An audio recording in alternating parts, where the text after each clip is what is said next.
can I tell you something? And you're going to think I'm crazy. So the first time I saw her come out of the dance studio, even before we'd met, I looked at her and I thought to myself, I'm going to marry her. That was 31 years ago. Yeah, I was 12 years old. And you were 12 years old? Yeah. Come on. And I said, I'm going to marry her. No, and you here did we are. not.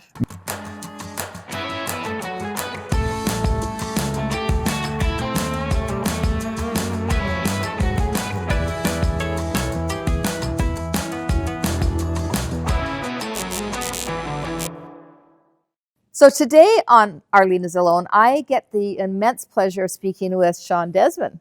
How are you? I'm great. How about you? I'm amazing. Thank you for inviting me inside your home. This is beautiful. Thank you. I'm so happy to be here. I'm happy to be here with you. I'm happy to be here too. I'm happy we're here together. And I've been really looking forward to this. I've been spending a lot of time listening to your music and looking at your videos and just thinking about kind of your reinvented career. Like, it's just been amazing to watch. But why don't we talk first about how we actually even know each other? 100%. So last year, I came down to the Dragon's Den set with my son, Caden, who's a massive Dragon's Den fan. You're his favorite. That's not blowing smoke. You actually are. And you guys were all so gracious with your time and with meeting us and whatnot. And it was such a lovely moment. You could just tell he was like genuinely, he's a good kid, right? Yeah, he's a very good kid. You could just see it. Yeah. And then since then, we've been like going back and forth on Instagram. And we I got a FaceTime from you one time. Were you in Paris? Yeah. I believe you're in Paris. Yeah. I randomly FaceTime. It was I was like, it was your Arlene's birthday. FaceTiming me. Wow. It was your birthday. It was, yes. Your birthday. Yes, so yes, thought, yes, hey, yes. let's FaceTime you. So that was so kind. That was so great. Well, I have been fascinated by kind of everything that you've gone through. Like since when you came on the set, it was prior to you kind of having the Drake moment, right? Yeah. Tell me a little bit about what that was like. Yeah, it was, I had since 2015 not been making music, not been touring. I just stepped away from music. Couple of reasons. One, I didn't love it anymore. I wasn't passionate about it, and I feel like the business of the music business really got to me, and I didn't like it. Also, my wife got really sick in 2015. So that was also another reason, I think, for me to be like, okay, I think I should step back now. This is a good time. If I'm going to do it, I should step back. So from like 2015 to, I say 2022, I was pretty much on my couch, retired, not making music, and coming to terms with the fact that it was probably over for me. And then I get a phone call from Drake, and he invites me to do this show. And when he's telling me about this, I'm really in my head, I'm like, do I really want to do this? Like, at first I was like, Drake, I haven't performed in like almost 10 years. It's probably going to suck. I don't know like how this is going to go over. And he convinced me. He was like, listen, it's going to be amazing. Come and do it. And just trust me, it's going to be great. So I was like, okay. And I tell my wife about it. And she's like, oh, that's great. And then word starts getting out before the show's even announced that I'm doing the show. And I get a call from a gentleman named Jamie Appleby, who is one of the heads of the record label I'm signed to right now.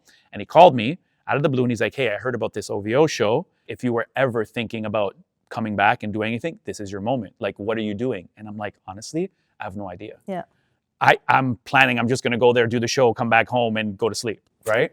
And he's like, no, if you really were like, let's think about this. Let's get you on every morning television show. Let's get you on every radio station talking about the show. So I did that. And then I finally put it in my head that, okay, you know what? If I am going to do this, I am going to blow the roof off of that place. I'm going to show people why Shawn Desman was who he was or is who he is.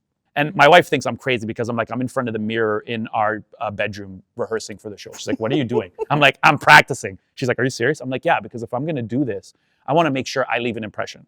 So day of the show comes, we get to the venue. I have my kids with me and I know we're going to meet Drake and he's there in the green room. And I tell my kids, I'm like, you guys better not embarrass me in front of Drake, please. Right.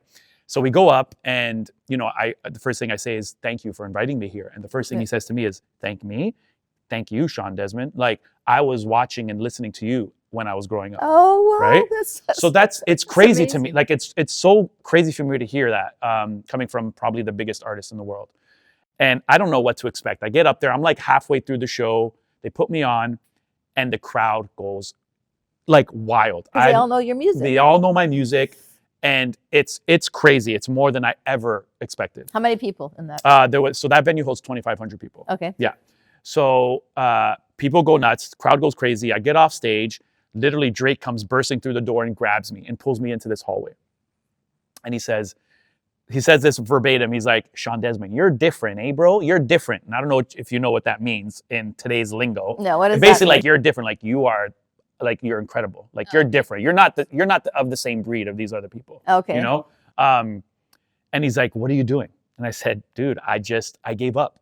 I hate the music business. I'm not passionate about it. And he stopped me and he said, listen, I get that.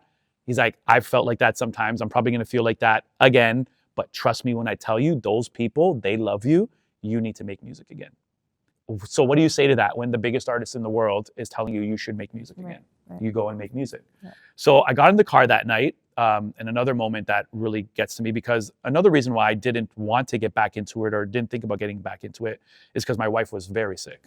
And so we got into the car and she looks at me and she said, babe, I don't think you realize what you did in that room tonight. Oh, that's and so lovely. I get chills and I don't know if you've seen a lot of my earlier interviews. I cry a lot. Yeah. I'm going to try and hold it together for you this and one. me both. We can cry together. Yeah. So she says that, and I said, really? She says, like, yeah. She's like, I feel it. There's something going on.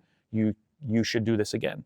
And so I needed that from her because I had literally been home taking care of her for 7 years and my 3 kids who were small at the time. So as soon as I got that, I was like, all right, it's all systems go. And let me tell you, Arlene, when you commit to being in the music business, it's either both feet are in or you're not in. You can't, there's no half-assing it. There's no halfway. And so I go into the studio and I, record a song called Maniac, which happens to be the first song that basically is like my return to music. And it blows up. It's top 10 in Canada. And like, this is the first time I had a song on the radio since 2010. And we're in 2023.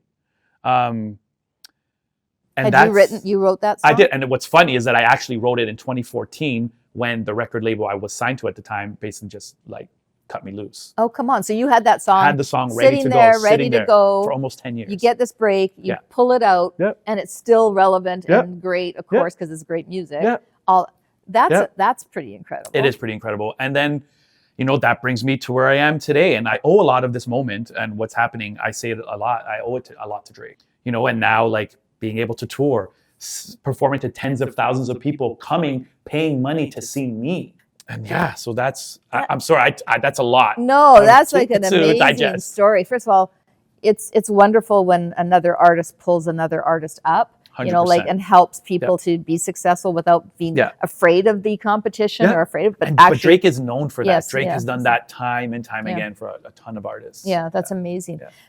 Just go back for a minute. When you were 2015, you're at home, you're taking care of your wife. How were you paying for your life? Like how were you? I mean, thank God I don't spend a whole ton of money on stuff. I mean, I did have some savings and whatnot. And I'm pretty smart with money, but I also run a dance competition. Okay. So that is like my salary, I guess, if you want to say. And I've been doing that since 2008. I still do it now. Okay. And I even booked that time off from music from March to May because I need to be at my dance competition. Got it. Because I grew up dancing. I grew up competing. It's how I met my wife. We met at the dance studio that we both danced at. So it felt like a natural thing for me to do. So and I've been doing it since 2008. What year did you meet her? Crazy. I met Chantel in 1994. 1994. And can I tell you something? And you're going to think I'm crazy. So the first time I saw her come out of the dance studio, even before we'd met, I looked at her and I thought to myself, I'm going to marry her. That was 31 years ago. Yeah, I was 12 years old. And you were 12 years old? Yeah. Come on. And I said, I'm going to marry her. No, and you did not. Married, 3 kids. Yep. Wow, that's such a great love story. It is. And she thinks I'm annoying, but it's fine. Well, you've probably grown on her at this point after all these years. But when you have that kind of physical and emotional connection with somebody that age, and then you get married and you have that type of like, I mean, I don't even understand that because it's such a bond. 100%. What's it like when she got sick? Like, tell me about that. Like, what can you share with me about that journey? It was really hard. She had severe ulcerative colitis, which is like a form of Crohn's. It's an IBD, and which basically means she's on the toilet all day. Yeah. There's no she didn't leave the house, and my kids dance, my kids play soccer. She couldn't come and do any. So I was literally doing everything. it was even like whenever we did go somewhere, we had a portable toilet in our minivan so that she could just literally go to the washroom when she had to go to the washroom. It was that bad. And, it was really hard, especially when you love somebody. You don't want to see that person in pain or suffering. But she had a crazy, crazy episode. We went right to the hospital and she had to have an emergency ileostomy. So basically what that means is they remove her entire colon, some of her intestines. So she now lives with an ostomy bag, right? And honestly, it's the best thing she ever did. Because now she has freedom. She has her life back. Yeah. Sure, you got to try. You got to be with this bag all day. And that, I'm like, that doesn't bother me. I don't care about that. So she has her freedom back, and they finalized the bag. She did the second surgery, which is they call Barbie butt, because they sew your butt closed like a Barbie doll, and you'd never use it ever again. And so now she'll have the bag forever. And it's changed her life. It literally saved her life. Because now we can go to restaurants. We can go eat. She can come and watch my daughter compete and dance. My son plays soccer. She can come and watch soccer games. We have a life now. So totally life-changing. Has that, when I think about what you just shared, being that caregiver for somebody you love, especially at the ages you are, and all, with 3 kids, that's really draining, is it not? Is it not really difficult? It's difficult. It's exhausting. But you'd have to tell yourself every day why you're doing it. You're doing it because you love this person. You love your children. You want to try not to affect your children's lives so much. You want they know she's sick, and they know she's not going to come to soccer game, and she's not going to do stuff, which they were totally amazing with. My kids are incredible. But yeah, really hard, really exhausting. Yeah. You two grew up together. You were so young when you met, right? From nothing. I had nothing at that time. Yeah.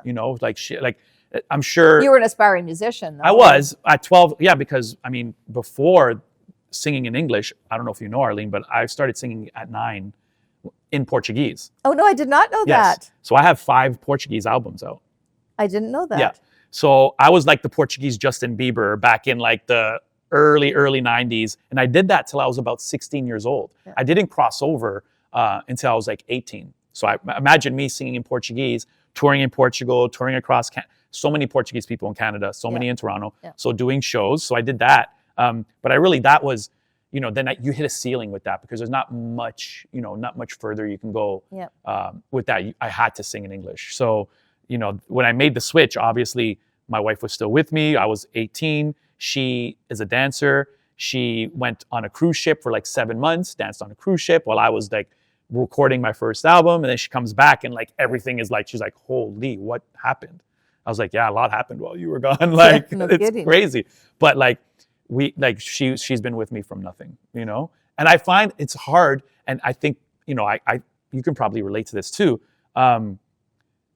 When you are successful, you don't know who wants to be your friend or who wants to be with you for the right reasons. Yeah. And so with her, I know it's all the right reasons. There's no question in my mind. It's kind of like when we met.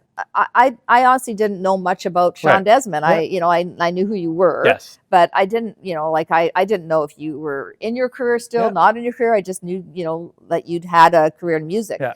And it wasn't until and following you on social media, I thought, this guy is just a genuinely nice guy. It was just so obvious that you are who you say you are. There's no pull back the curtain. I mean, what you see is what exactly you get. What you get. Right? And I'm toning it down because I have a potty mouth, and I'm trying not to swear on. You can swear. People swear all the time. I can? People swear all the time. Why didn't you tell me that before? No. People swear all the time on the show. We're on YouTube. We can do okay, I love it. Good. There's no network obligations. All right.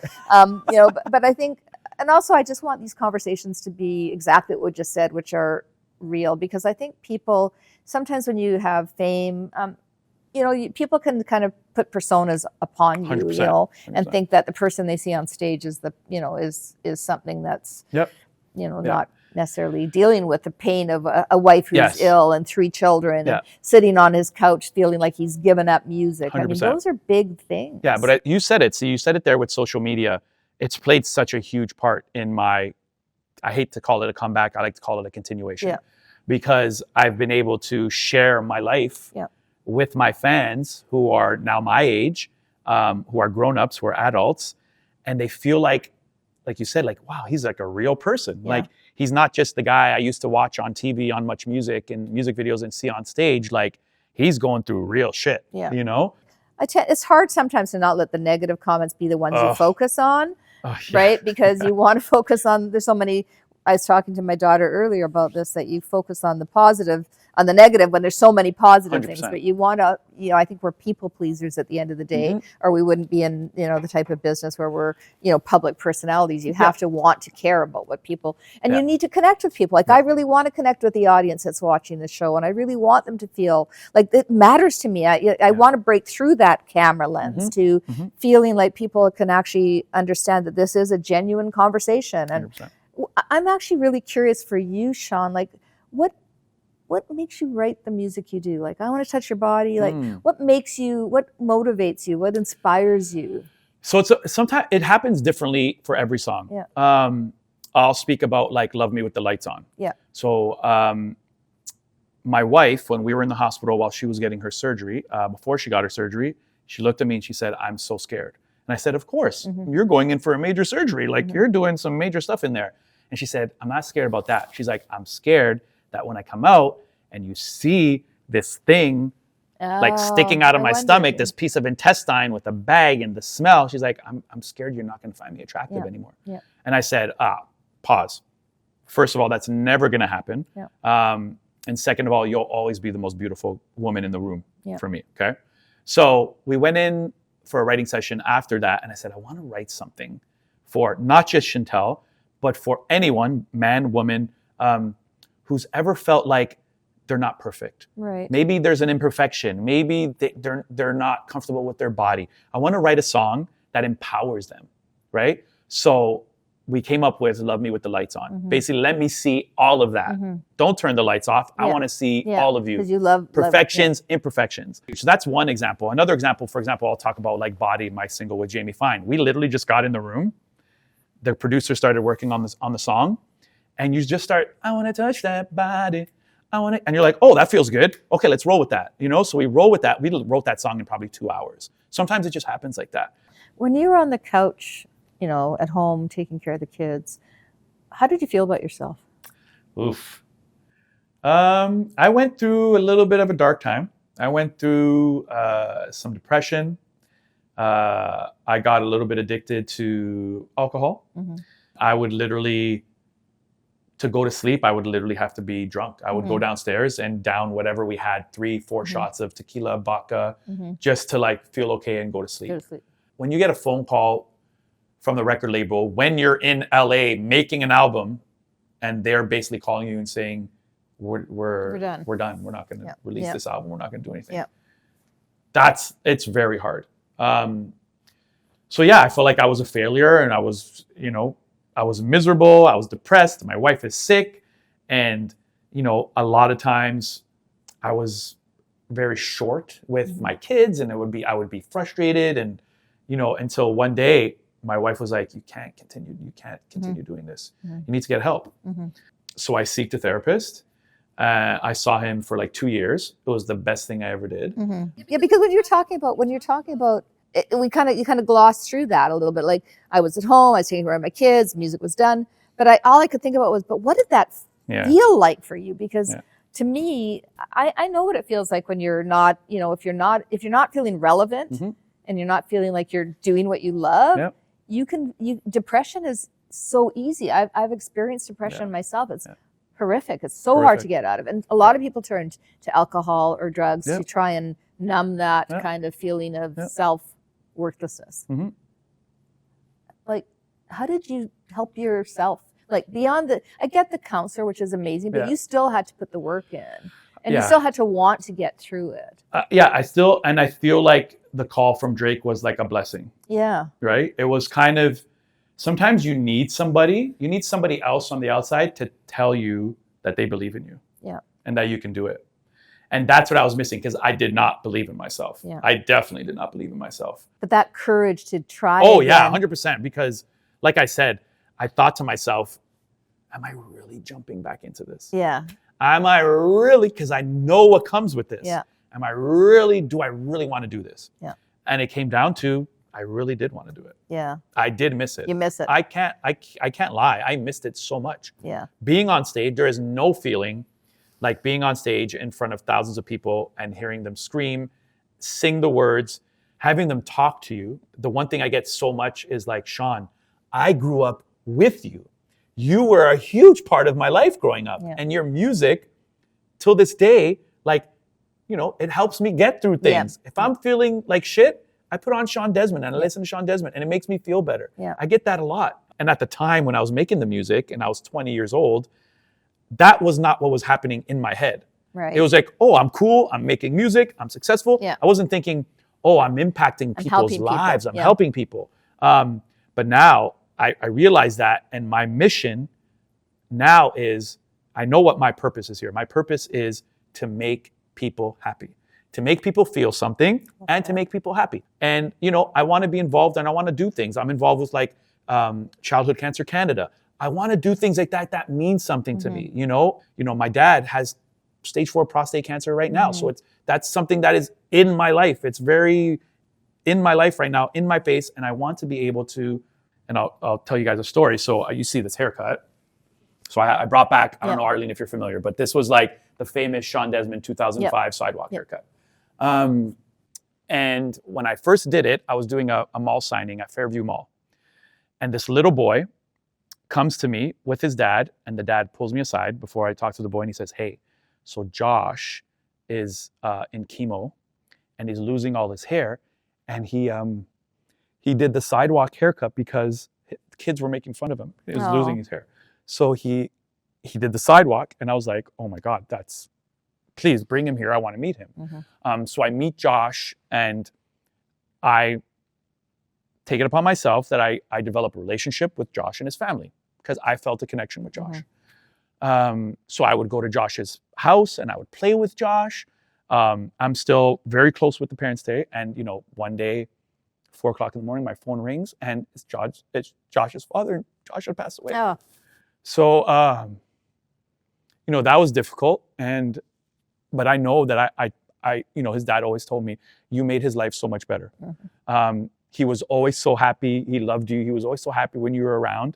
And, you know, and then the dad's like, would you be a pallbearer at his funeral? Oh, wow. And I was like, of course, Victor, I will be there. It's not even a question.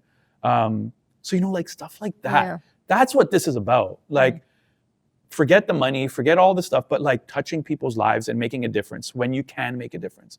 Yeah, that's my story, and I'm sorry. No, it's a great. It's an emotional story. I mean, I think what you demonstrate is that you, for some reason, Marina was telling me that I've been crying on every episode of the show this season. I'm sorry, I didn't mean to do it. No. It's like, I think it's good because I think it's emotion is like something we feel, and I think feeling is what makes us human. And when we try to block those feelings, we aren't better people as a result of trying to be strong and all those things. But I feel like what you've done is you found the intersection between your purpose and your passion. Your passion was music. Your purpose is helping people. And finding that intersection is actually really so important in life. And many people think, oh, I'm just going to follow my passion. But passion is not enough. You need to have a reason for doing these things that you love. You know, and so I think what you've done is describe that miraculous intersection of purpose and passion. And I hear you say, you know, talking about your dad. My father passed away from prostate cancer, so I totally relate to what you're talking about. And you know, they had given him 6 months to live, and he lived 5 years. So you know, my dad's been about 2 years now, almost 3 years. And but it's not getting better. No. You know, we're taking it day by day at this point. You know, he is young. He's only 65. He just turned 65. We had a big party for him and whatnot. And, you know, I tried to get him out to as many shows as possible. I did a huge show in Toronto during the summer at the CNE. And that was the first time he came out in a long time. And that was really special to me. He must be so proud of you. He's very proud. Yeah. My dad was, he was like my manager back in the day, like when I was doing the Portuguese stuff. So he would take me everywhere, to my singing classes, to all my shows, to all my dance classes. So he's definitely seen everything. And, you know, I want to do the same for my kids. I want to do more for my kids. Do you feel like you have to be the strong person in the family? I have 2 brothers. I am definitely the one that my parents come to when there's something going on, or they call me, or I'm the one.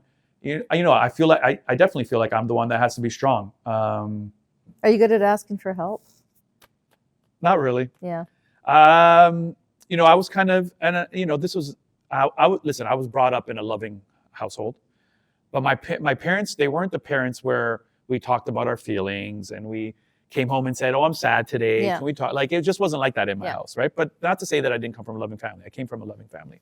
But yeah, I like to, I should ask for help more. My wife says the same thing. She's like, "You're just always trying to make everybody happy." And always, she's like, "You need to like do things for you sometimes." Yeah. Like, and just like take a step back, but I can't help it. It's just who I am. Yeah, I do think that strong people, though, we can be the people that we're always the person somebody's coming to for help, and so it's very hard for us. I'm the same. Like, I'm so much the same. Like, I can't tell people that I'm going through challenges, because then I feel like all I'm doing is becoming a burden to 100%. them, and I don't need to add to their issues, and they've got enough problems, and I don't want them to feel bad for me, and I'm okay, I can get through this. And I think sometimes when we do that, we end up, we actually harm ourselves more, because it's better to be vulnerable and sometimes harm relationships. So I went through something with my wife is she's a great communicator. She's always talking. Me, not so much. And it's very important to her. So I learned also through therapy that I should be communicating and I should be talking to her about things. And like, if there's something bothering me, if we're in an argument, or like, if I feel like we're not connecting in this moment, like, I need to speak up and do it. And I think I've gotten a lot better at that. And I think my wife will attest to that. I'm still not perfect. Nobody's perfect. Our relationship's not perfect.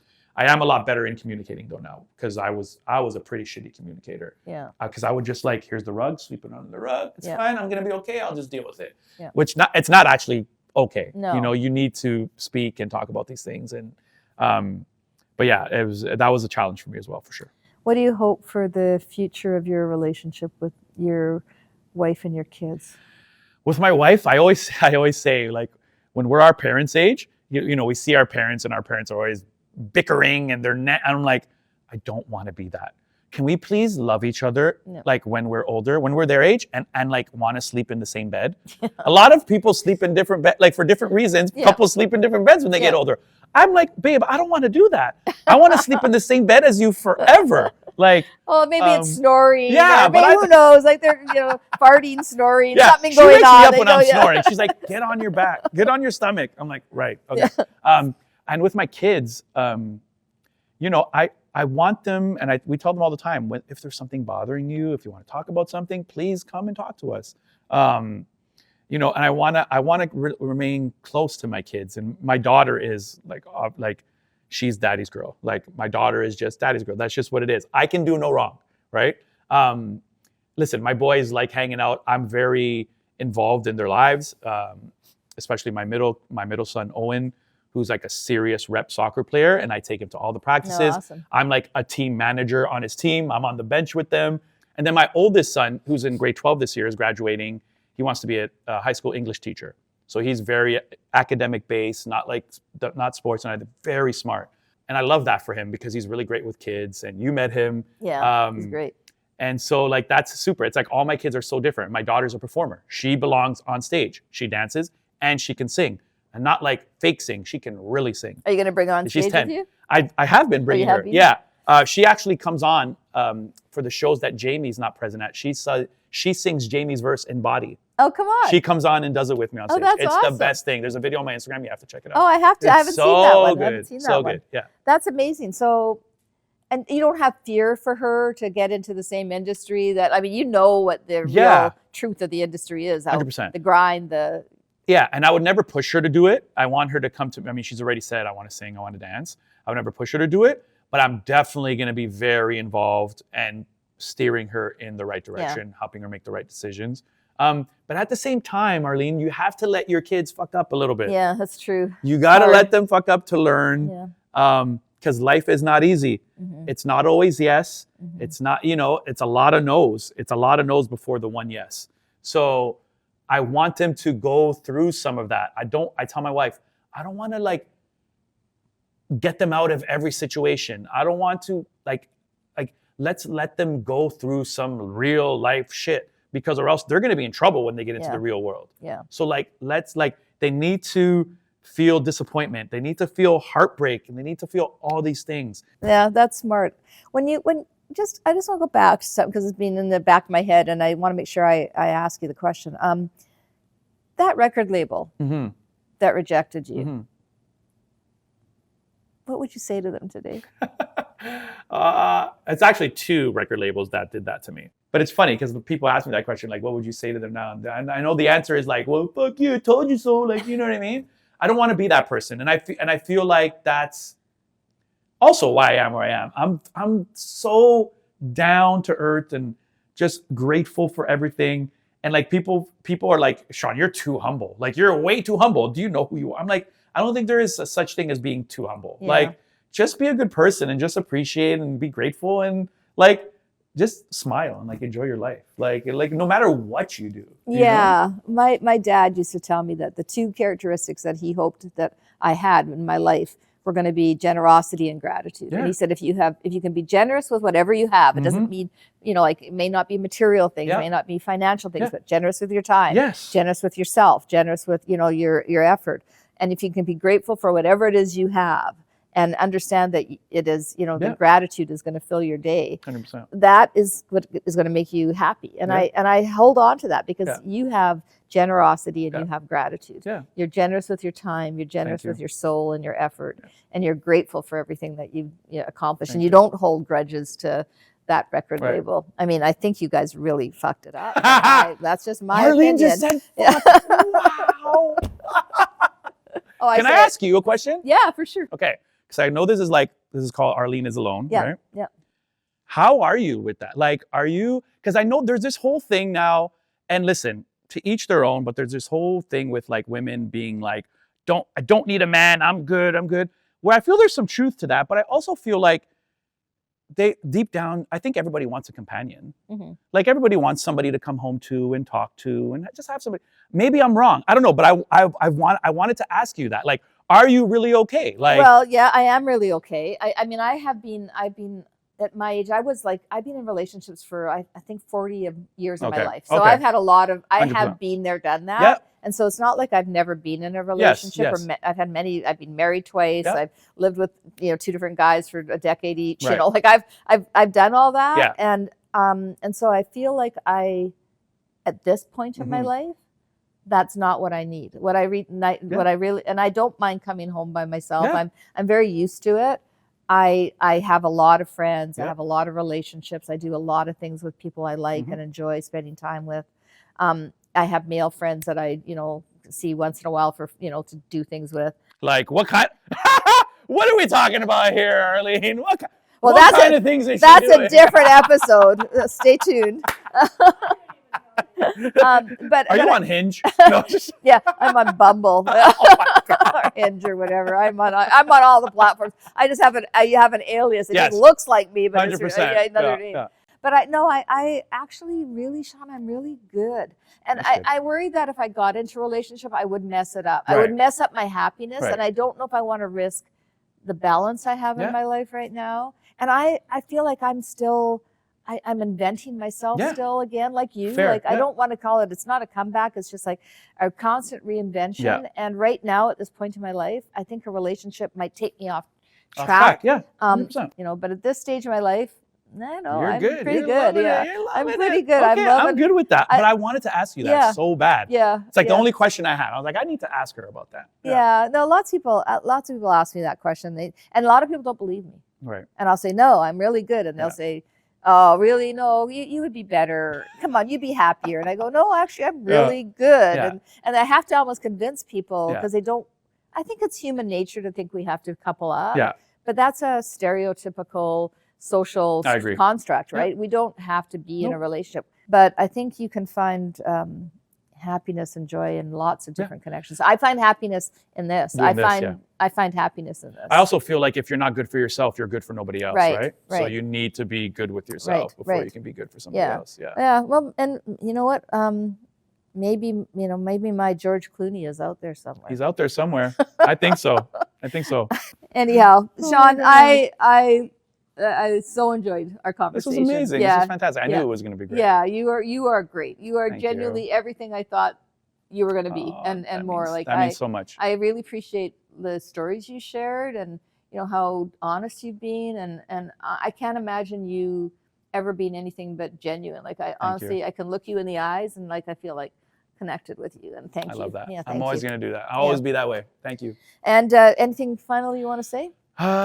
Man, just thank you guys for having me. Obviously, again, if you're, in Canada and you want to come see a show, you can go to my Instagram profile, Shawn Desman, my website. Lots of stuff happening, new music coming out. And just, again, thank you guys. Love you guys. Follow this guy. He's an incredible leader, incredible artist, and just a really good human. So wherever you are in your journey, I hope this show has helped you be, who you want to be, and to find the happiness that you want. And thank you so much for joining us. And Shawn, Thank you, you're Arlene. the best. Thank you. Give me a hug. Uh, Yeah. Yeah.